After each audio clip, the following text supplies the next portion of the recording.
Hola, en aquest vídeo veurem dos dels elements de seguretat més comuns i més importants en una instal·lació elèctrica, que són l'interruptor magnetotèrmic i l'interruptor diferencial.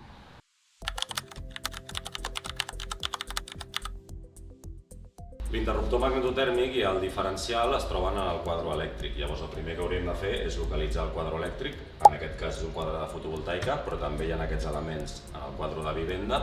Per veure-ho ens situem aquí davant d'un quadre elèctric, en aquest cas és el general d'una vivenda, i el que trobem dintre són justament diferencials i magnetotèrmics. També pot haver-hi un altre element que no explicarem en aquest vídeo.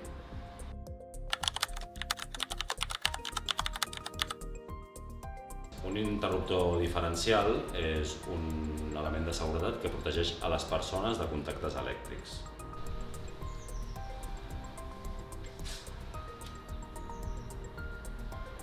L'interruptor diferencial s'identifica clarament perquè té en el seu frontal un botó de test. Normalment és de color més fosc i té una T. Què passa si salta l'interruptor diferencial? Això indica que hi ha una fuga en el circuit elèctric. Llavors el primer que hauríem de fer seria baixar totes les càrregues del quadre. En aquest cas hauríem de baixar tots els interruptors que trobem en aquest quadre, pujar el diferencial que ha saltat en primer lloc i després anar pujant una a una les diferents càrregues o diferents circuits que es trobin en aquest quadre. Si al pujar una càrrega el diferencial torna a saltar, et recomanem que contactis amb un professional elèctric, perquè això indica que hi ha una fuga recurrent. Si quan tornes a pujar totes les càrregues el diferencial ja no salta més, es pot considerar que ha sigut un problema puntual i que ja està solucionat. Tal com hem explicat, n'hi ha un botó de test que ens indicarà si l'interruptor està funcionant o no.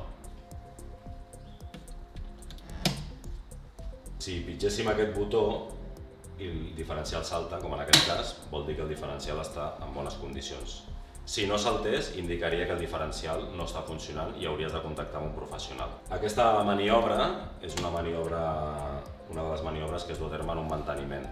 Altrament, hauries de comprovar-ho almenys un cop l'any. Això és el que t'aconsellaríem, que comprovessis els diferencials de la teva vivenda com a mínim un cop l'any.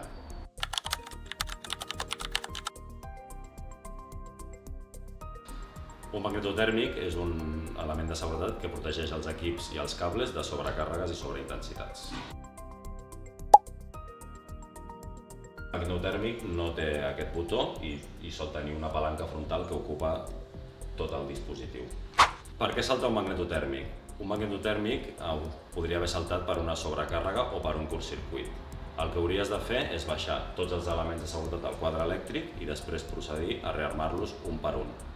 Si algun magnetotèrmic torna a saltar de manera recurrent, podria indicar que hi ha un curtcircuit, així que et recomanem que contactis amb un professional elèctric. Si quan rearmes els magnetotèrmics ningú en torna a saltar, es pot considerar que ha sigut un problema puntual.